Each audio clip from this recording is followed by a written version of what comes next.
that. Oh, there's an error. Okay.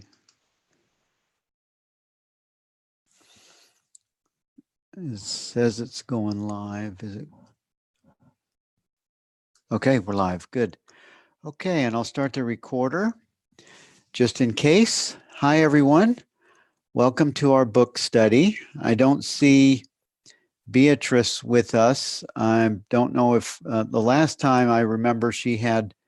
Oh, wait a minute. Let me see if there's a chat. There's something in the chat. Lock Kelly, yes. Lock Kelly is this book. This may be our next book. It's it just came out, and I have been communicating with Locke on email, and I'm going to try to have him live with us. That would be awesome to be able to just interview him about his book before we get into it, wouldn't it? And I'm so happy that you all are here. And we have four book study, uh,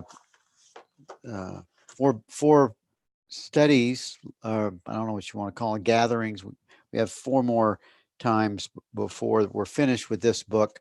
This has been our longest book with the most content, and it's been great. I've loved it.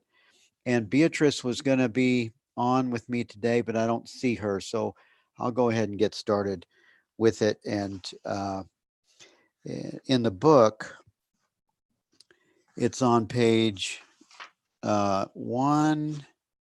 It's on page 191. The title is "It Has Always Been So." It has always been so. And then at the top of the first sentence, Rupert says, every experience, every appearance is a wave on the ever-present ocean of presence. And he says, if we look at the waves, they change from moment to moment. And, you know, that's like life. The objects of experience, the experiences of life, they change, they come and go. If we look at the water itself never changes. And that's what I love about this. The direct path is the essential self, the beingness, pure aware presence. When we're in touch with that, we realize it's always the same. It's always the same. And then it goes on and says, nothing ever happens to the water itself. The same is true of experience. Where does one appearance go when the next one appears? The same is true of experience. Where does one appearance go when the next one appears?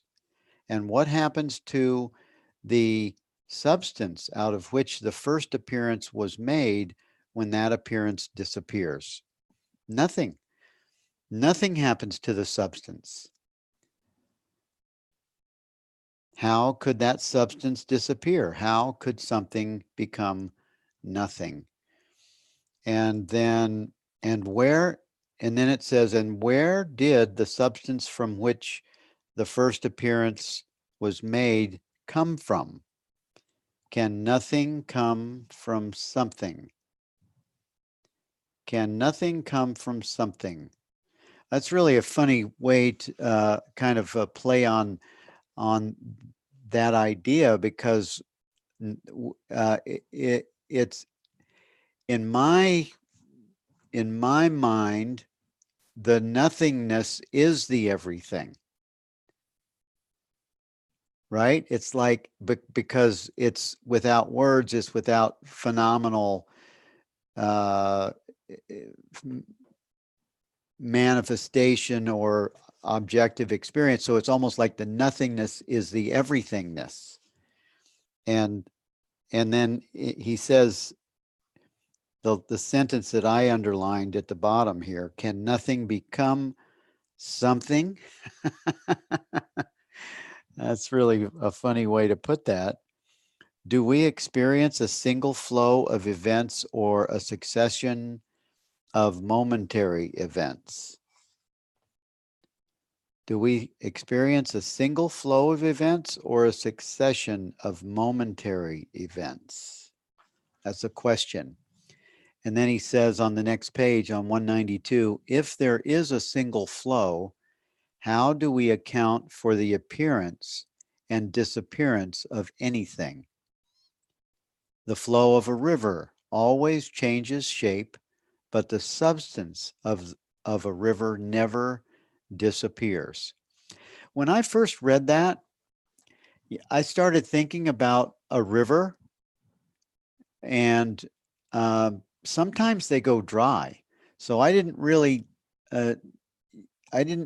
know how that plays in this description. If somebody wants to comment on that, Jenny, I see you smiling over there. Why don't you answer that for me? Because that was interesting. I was looking at that sentence going, well, wait a minute. I've seen rivers completely dry up. Well, yes, and experience does disappear when mind disappears, doesn't it? So in a way, that could be a bit like a river drying up. Yes. I don't think Rupert probably thought about rivers drying up, because I know that you do, particularly in the west of the US, you get a lot of rivers that dry up and then suddenly you get flash floods and things. We don't get that so much in the UK, you know. Okay, well then I'm on the right track, because Yes, I yes. visualized, I've seen several dry up, and even the cracks in the bottom of the dirt that becomes, because it's so sparse, so Yes. and so I feel like I'm on the right track. When I read that, I'm visualizing, well, wait a minute, this isn't something's feels like it's not off. It's just that what am I not seeing is what I was feeling. Yeah, no, I think that's maybe taking the metaphor a little bit far. Oh, that's funny. I'll have to write to him and tell him, Rupert, what about this? Or not. Thank you for confirming my my interest in that. And it says a little bit further down. Oh, well, I guess the next sentence says, how long? No, and if our experience is a succession of moments, how long is a moment? How long is the interval between these moments, and what is it made of? And I wrote underneath that, the interval is not what it seems. The interval, there's how long is the interval between these moments? It's not, the interval is the background of experience. It's the thing that never changes. And he says, if it were made of something, that something would itself be an appearance and not therefore an interval between appearances. Right. Yes. I put a great big yes by that. And then skip a line and go to, does this interval appear between appearances, and does it disappear during the existence of an appearance? Does anyone want to answer that? I'll see if anyone wants to answer it before I tell what I wrote. Anyone want to raise your hand and answer what you wrote for that question? Does this interval appear between appearances, and does it disappear during the existence of an appearance? I'm seeing heads shaking no. That's what I put. No, it doesn't. Yes. And then finally, on this section, if it appears and disappears, it must be an appearance. And if it is not an appearance and yet is present, it must be ever present. Yeah, that feels really good. I put bingo. I put a bingo, like, the bingo game. Bingo. Okay.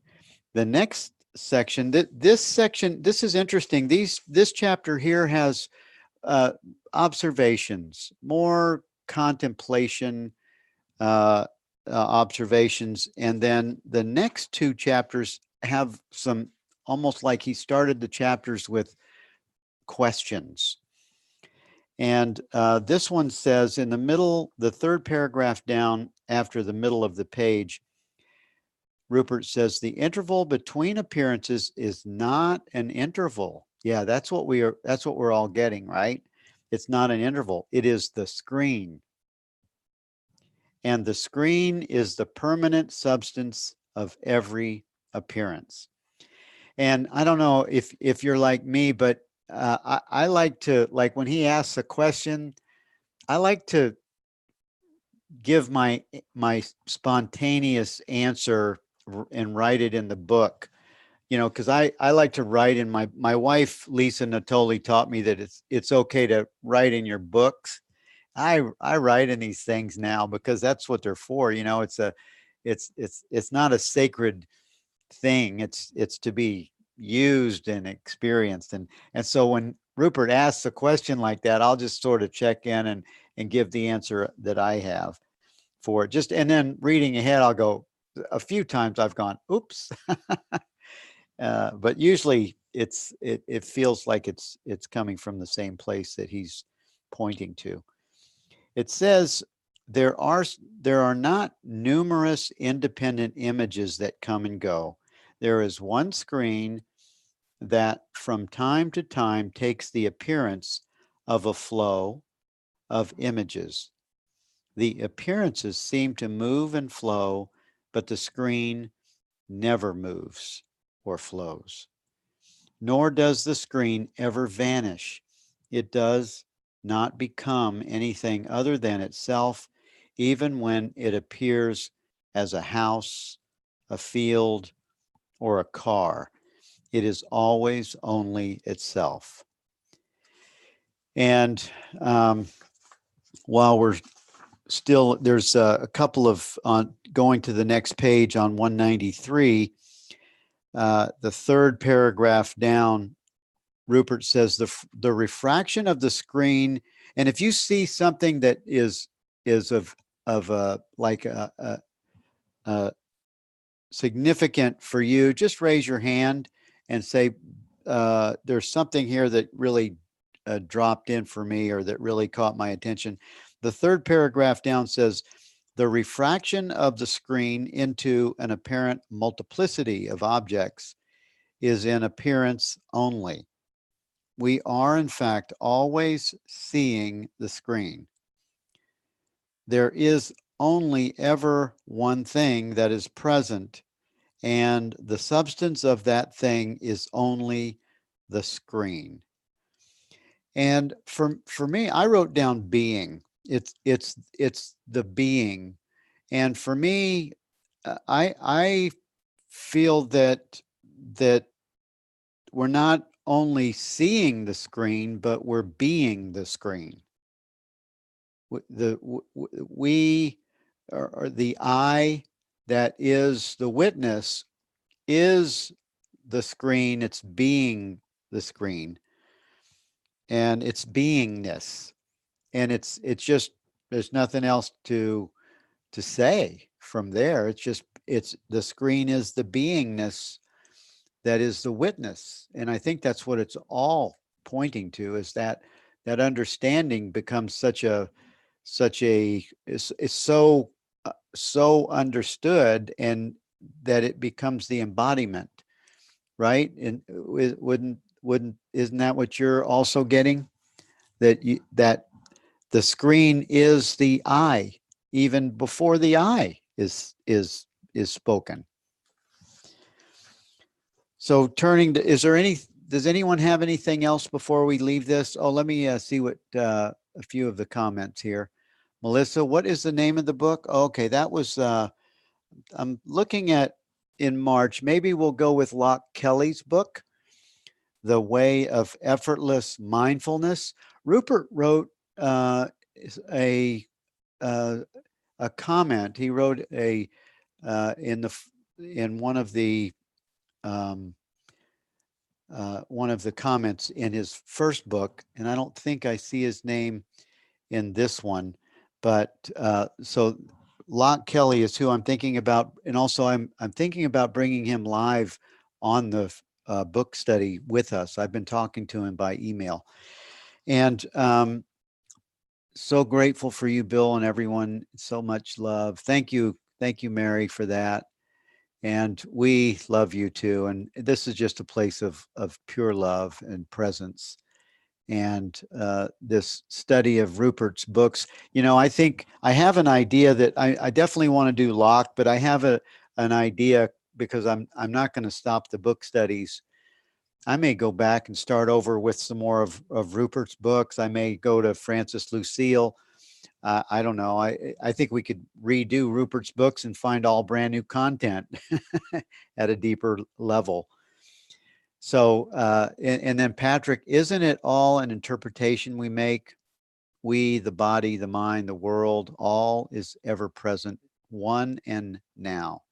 I would say, sure, of course, it's all an interpretation in the way it's described, the way we see it. And sometimes, I mean, I definitely need a Rupert or someone that is of that that connected pointing to help me to see what I didn't see before. And then I'm open to my interpretation changing, even from someone here in the room that offers a different way of seeing it. I want to remain open to that, to interpretation, but mostly, you know, what Rupert really doesn't focus on an interpretation or in understanding it beyond the pointing of knowing. He really points us to the direct experience. I feel that's probably why it's the direct path, because it points to something that is unequivocal. You can't, once you have the experience of awareness, and you recognize it as the witness, it's unequivocal. You can't, you have your own proof. And Titania says, substance of river never disappears, but any river can disappear in this world. Substance of ocean never disappears, but the ocean can disappear in this world. I think it is a metaphoric example of a screen. Yeah. It's not the. I mean, he does use the idea that the water is all, or the wave is always the water. So he is.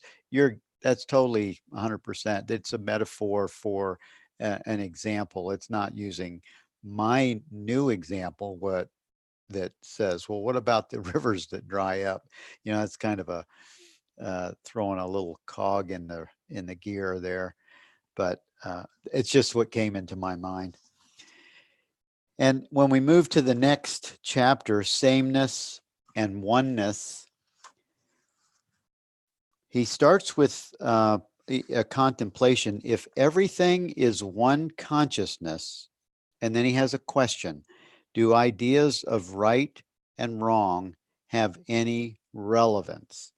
This is a very common question, because it goes along with, especially when you start to be interested in I'll use the term loosely, being guided, being intuiting what to do, what to say, and not using the mental the activity of the mind that has a reference. of the past, or a fear, a belief that is determining an outcome because they've had this experience once before, and that definitely is going to happen again. Well, in my experience, there's a different um, there's a different experience that happens in non-duality, where there's no right or wrong, where it's, I mean, in the true essence of the direct path, I feel that there's a connection that happens with, we could call it the divine, or divine. I think it's awareness. Awareness has an intelligence. It has a eternal intelligence, and you could call it God intelligence. I have no trouble with that, calling awareness God, what God is, but God's not a entity. Awareness is the essential nature of being, and there's an intelligence within that. And in my mind, in this answering this question, do ideas of right and wrong have any relevance if everything is one consciousness? And in the body-mind experience, we do pick and choose, mostly based on the conditioned experiences that we've had. That's, when you burn yourself with a match, you say, I'm not doing that again. And there's a lot of things that are sort of entrained in us, that those experiences are remembered, and we don't want to repeat that terrible experience, so we avoid it. But I feel that when you're on this direct path experience, where you truly are in touch with the self of awareness, the essential nature of being, I feel that there's an informing that takes place. There's an informing. And I feel that it does require that you're not impatient, that you're not like reacting. It's that quiet sort of a stillness. That's why meditation is it's so valuable, so helpful, because it brings us into the in touchness of stillness, of beingness, where I feel informing takes place for the body mind to have to determine, or to have an action that follows that. But I don't feel that it comes from the same place of right or wrong, or duality, or choosing. That's my commentary on that. uh, Rupert says the question is already the answer. Is everything If everything is one consciousness, do ideas of right and wrong have any relevance? The question is already the answer. Next paragraph. Right there in the question itself is the confusion that leads to the question, and by the same token, the answer is implied in it. It is the result of misunderstanding levels. I loved it when I read that word coming out of Rupert, levels, because there are situations where on this path, or a path, many paths, that there's level confusion, and it's subtle, and Rupert says it is the result of a misunderstanding of levels. If we deeply feel and think that everything is an expression of one consciousness, of one reality, then the actions and behavior that spring from that feeling and thought will, by definition, be in line with it. That's pretty much what I said. Each action will be in harmony with the one reality simply because it proceeds from that, not just in theory, but in thought and feeling. Isn't that awesome? That, to me, that's like, that's so awesome, because you could trust it too. You come to a place where I trust this quiet space. I have come to a place where when I notice that my peace is disturbed, or I don't quite know how to answer something from, maybe one of my kids is having a situation. I don't want dad, the experience to come to answer things. I like to have pause the presence. The aware presence, bring it into aware presence. And this is what I share with my kids that are not on this path. I had my 42-year-old on the phone we talked last night, and she was asking me about something. It was about fear. It was about fear and of not hitting her quota. She's got a big job selling windows all of a sudden. I mean, down in Florida, and she she needs to make, according to her, she needs to make 250,000 a year, or she's thinking she'll make 250 this next year. Huge money.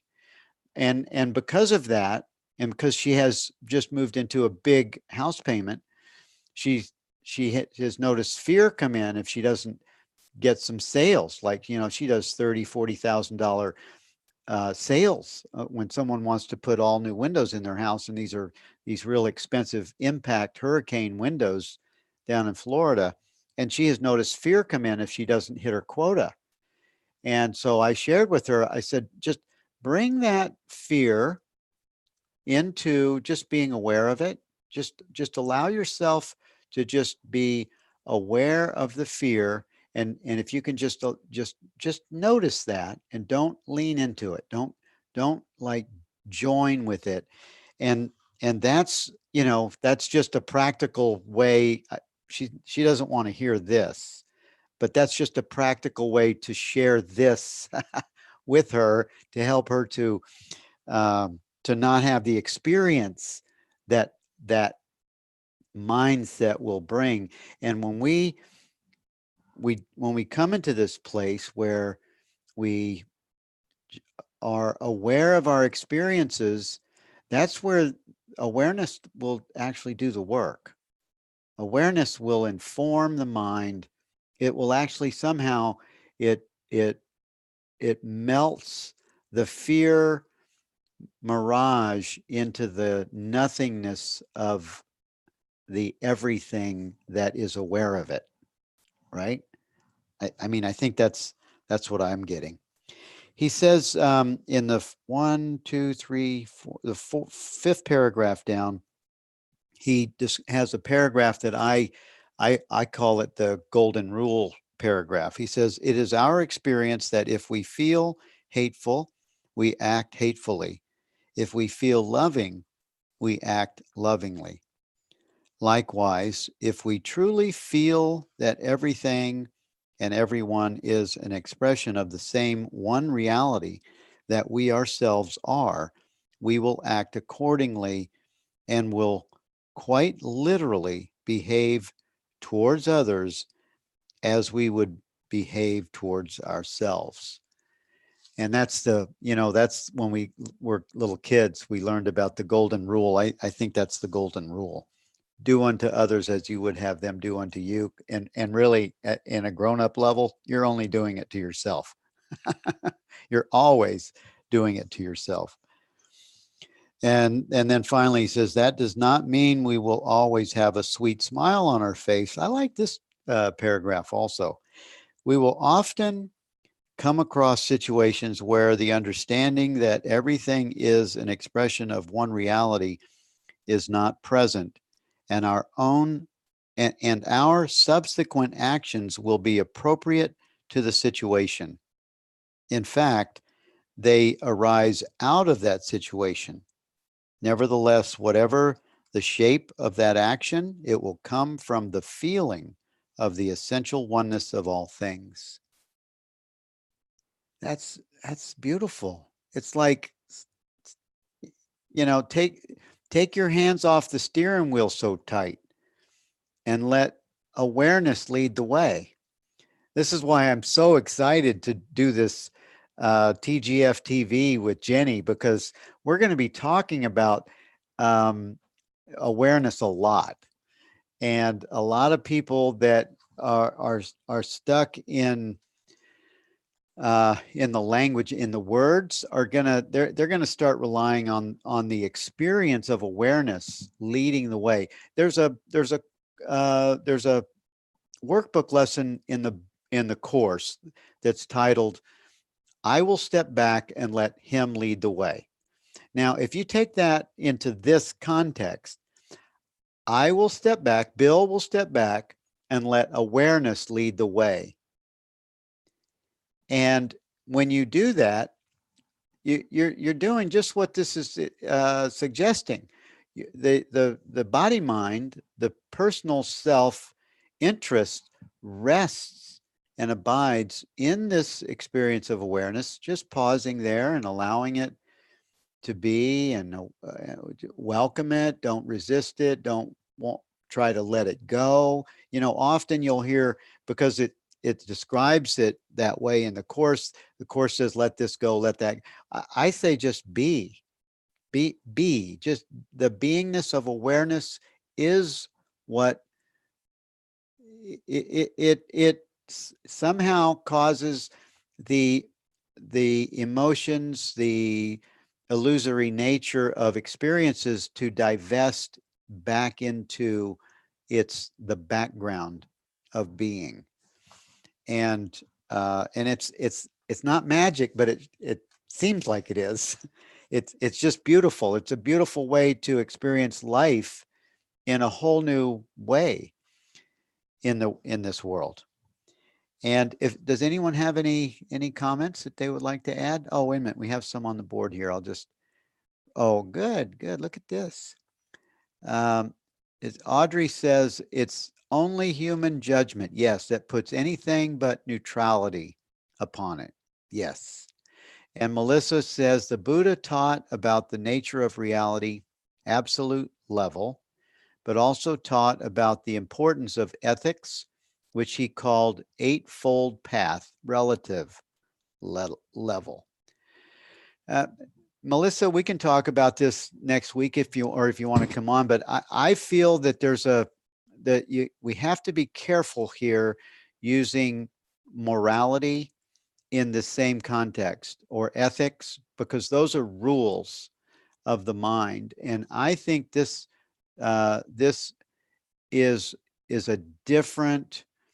coming from a different place. And I also feel that once we learn to trust this experience of awareness, that ethics, or the right thing to do, will be informed. It will be coming from that same place, but it won't be based on moral, like morals can be like cultural conditioning. And I feel that this is coming from the level that is so beyond that it can't even make mistakes. It gets informed from a different place of divine intelligence. That's what I feel. But I'm happy to hear if I didn't really understand that correctly. And then Tatiana says, in conscience is conscience the same as awareness, beingness, I am? That's a good question, Tatiana. Is conscience, I would say conscience, consciousness, I would say if you changed it to consciousness, we would say, yes, that is the same as awareness, beingness. It's I am is a little is not quite the same, because in my mind, the way I see it is, as soon as we put the am on I, we're in time and space, but consciousness and awareness and beingness and pure presence, those are more of a non-objective, there's you it cannot be objectified, where I am sort of can, but it is, I feel it's a very high vibration of description. And if anyone would like to add to that, I'm open to just having you share also.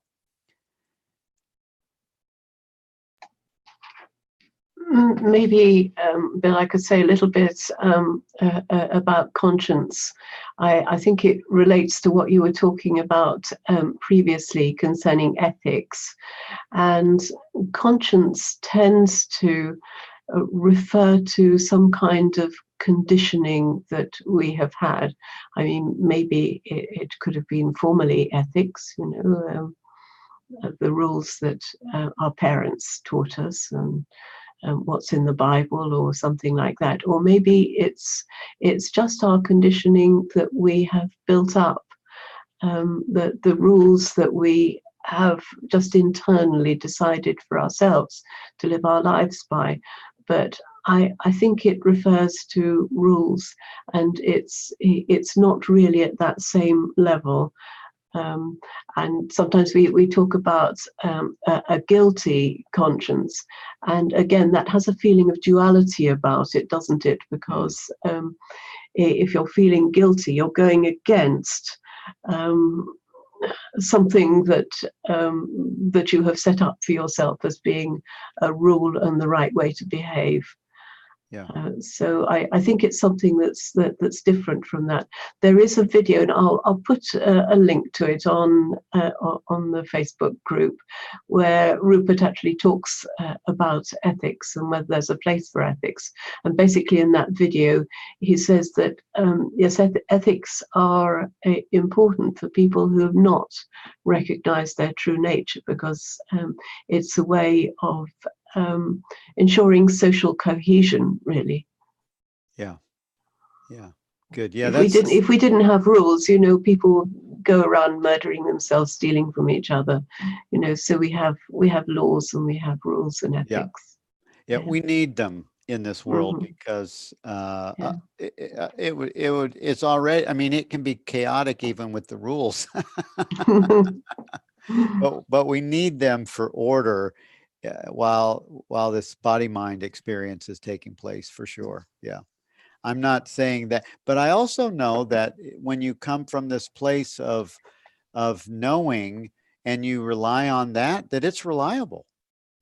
Absolutely. It's it can't go wrong. It's as long as you are recognizing and abiding as that which can never be divided, is never separate from anything else, then nothing can go wrong. Nothing can be wrong.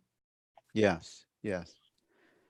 Well, thank you for helping to sort of describe that. Does that helpful to Tanya? Thank you. Yeah, I love your question too.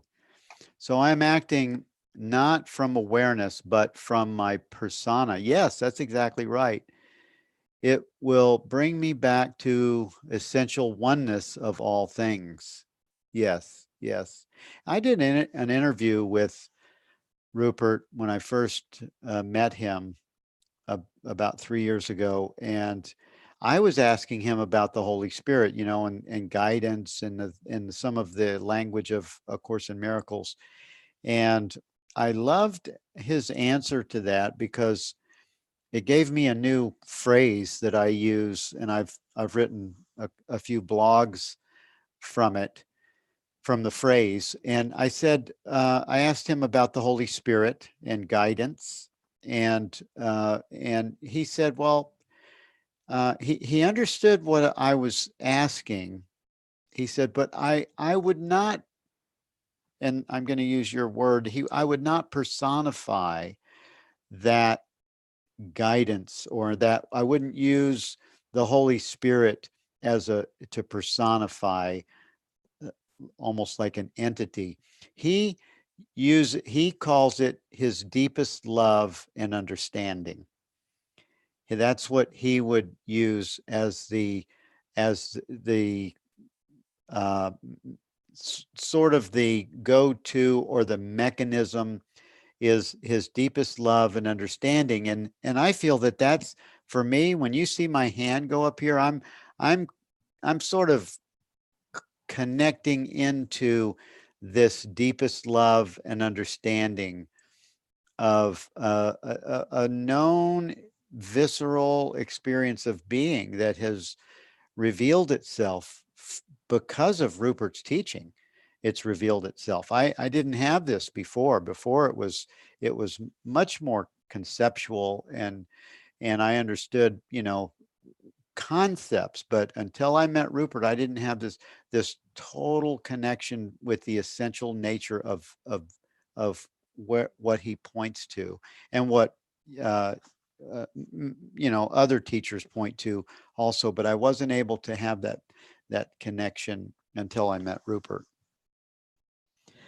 It goes. We'll go on to the next page. I'm on page 196, and Rupert says, every thought, however beautiful or ugly it may be, arises in the same presence of consciousness, which is its very substance. However, and I put a big smiley face on the word however, because I think he uses however about 10 times in the next 2 pages. He has all these concessions after he makes this really significant statement. And in the next sentence, he goes, however, he says, however, this fact does not magically turn ignorance into wisdom. Yeah, that's what we were saying also. That's what you were also saying, Jenny. Um, it does not mean that at a relative level, unloving behavior is the same as loving behavior.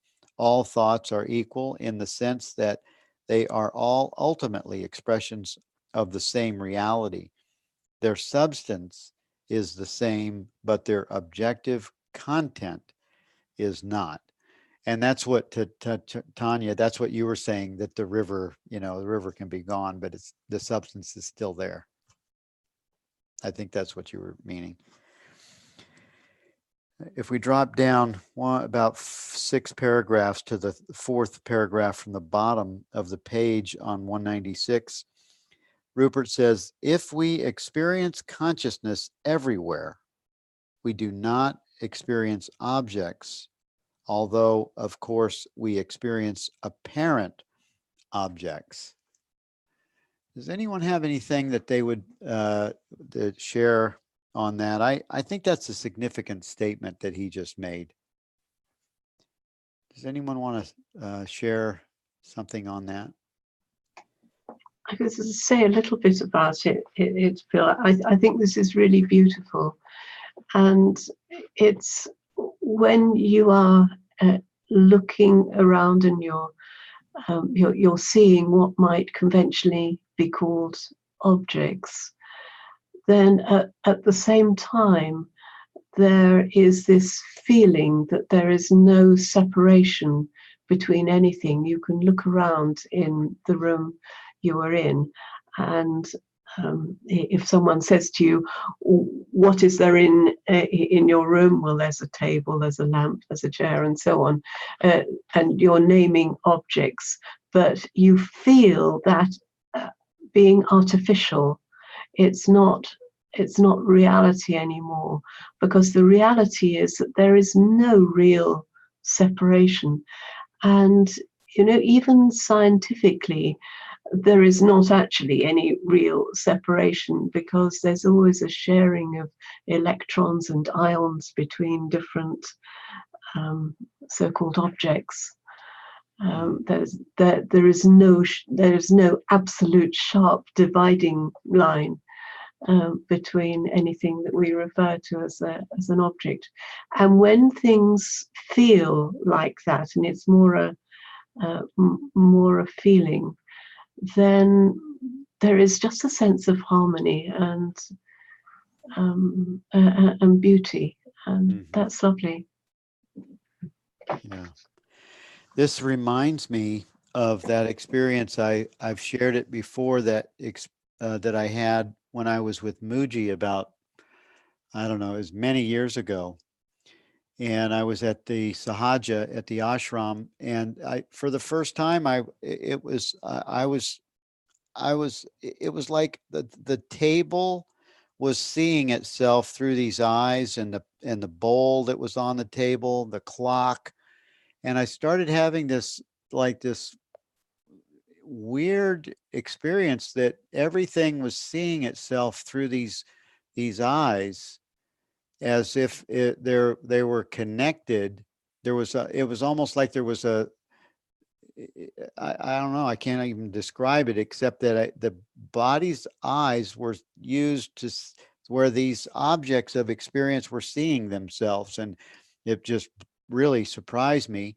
It came from out of nowhere, and Muji was up on the hill planting some trees, and I ran up to him and I said, Muji, and there was a rock down at his feet. I picked up the rock and I walked up to him. I said, Muji, this rock is seeing itself through these eyes. And he looked up at me with this beautiful glow of a smile, and said that you're being given a gift right now. Just be with that. Just be with that gift that you're seeing with. And it was where I fully connected with all of these objects of experience. And it's still, when I sit back and I remember that experience, it really does connect with that same experience. It doesn't go away. It's understood in a different place now. And that sentence that you just described, Jenny, fully describes that experience that I had probably 8 years ago. Your eyes became the eyes of the universe. Yes. Yeah. Yes. It was like, And that is how it is, you know. yes. Yes. Yes. It was but this pointing is he's pointing right to that right here. And Yes. that Yes. experience was a full-blown experience, and I feel that it comes to the mind must have just been open and just very available or something. But Yes. Yes. There's sometimes Rupert does a very beautiful meditation, which is really based on the idea, um, the world is my body. So my body is not a limited thing. My body is everything. My body is yes, the world.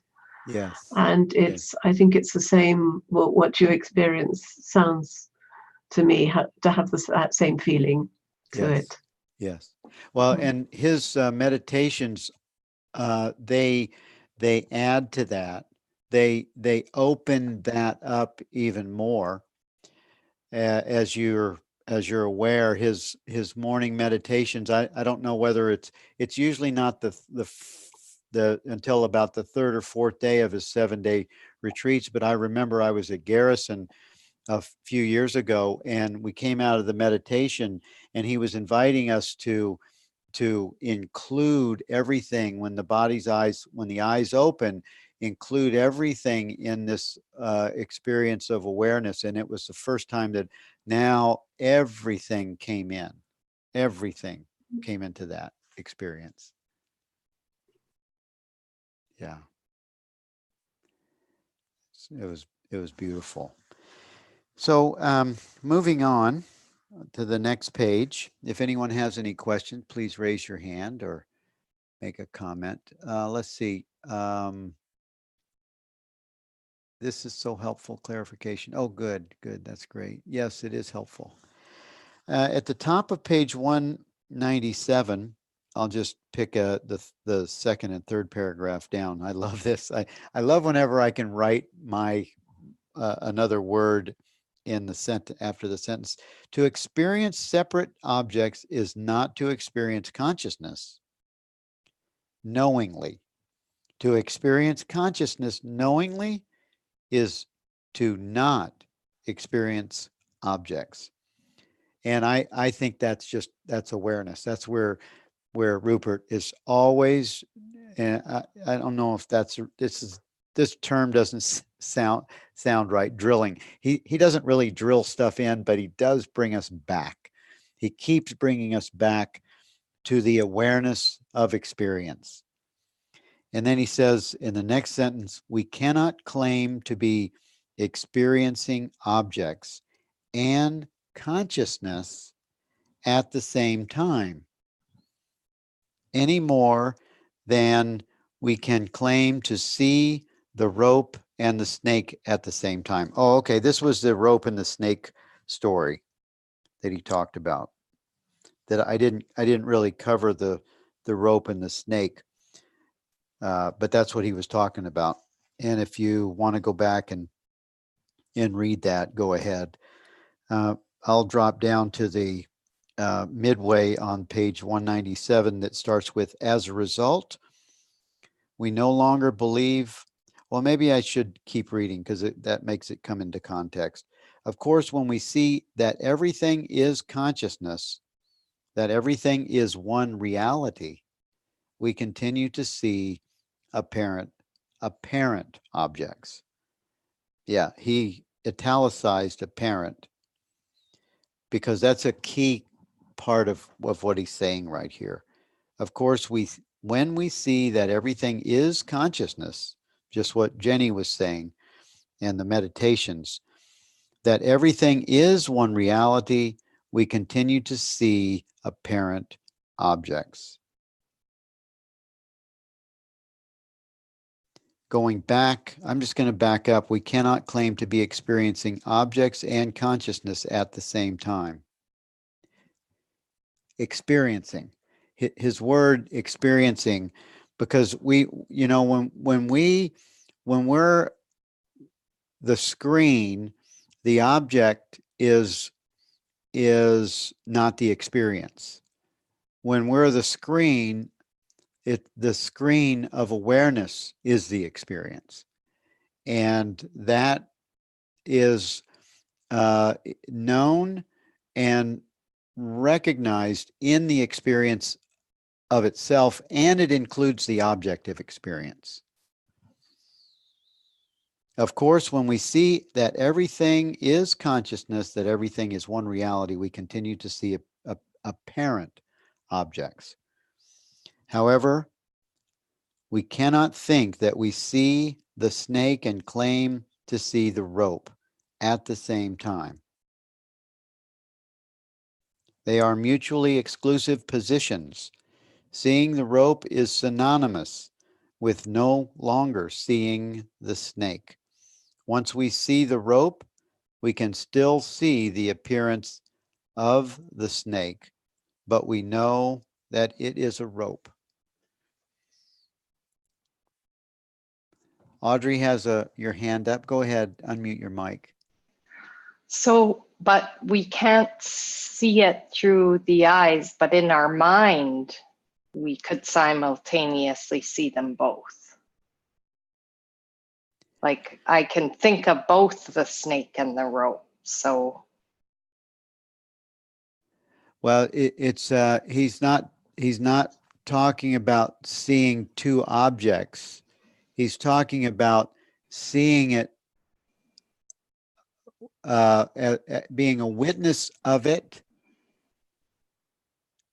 as an object, being a witness of it as an object, and knowing the self as the witness, and at the same time, and recognizing that you are not the rope, but the rope is included. So he's not talking about really snake and rope so much. Jenny, do you want to shed some light on this, please? Yes, the rope and the snake, that it's a traditional idea from the Hindu tradition. It's used a lot to explain non-duality, and really the idea is that we have a kind of relationship with snakes. For most people, they're a little afraid of them. We're okay in the UK. We don't. We only have one poison snake, but most people are a little afraid of them. A rope, nobody is afraid of. So we have a different natural emotional relationship with the two, and that's why that analogy is used, and also the fact that ropes can look like snakes.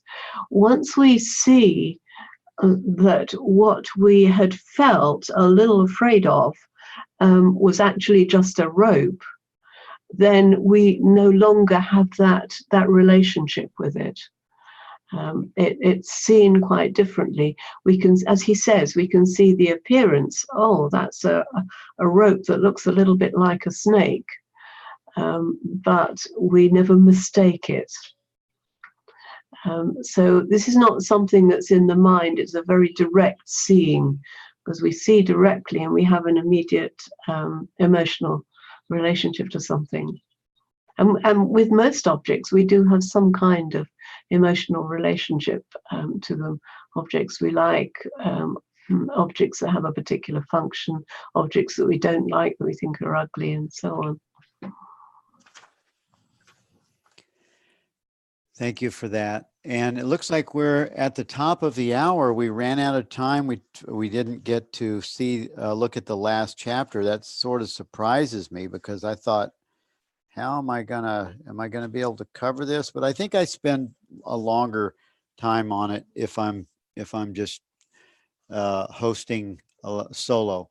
And it's been a great. I love what we talked about today, and thank you all for being with us. Happy Thanksgiving to everyone, and may you have a nice holiday with your family or whatever, your animals or yourself, this weekend, or this tomorrow and this coming weekend. I know we're going to Lisa's mother's. We're going to have turkey dinner with her, and I love Thanksgiving. This is one of my most favorite holidays of the year. It just has this vibration about it that just feels like everybody's happy and in a good place. And for those that are not, I have a few friends that are passing right now, one at a young age and others unexpectedly. And what I do with that is I bring their experience into this place of awareness and love and pure presence, and just love the being that is the true self of that individual. And I feel that it has an effect, and it has an effect on me for sure. But thank you all for being with me today. I love you and I bless you, and I'll see you next week. Bye-bye.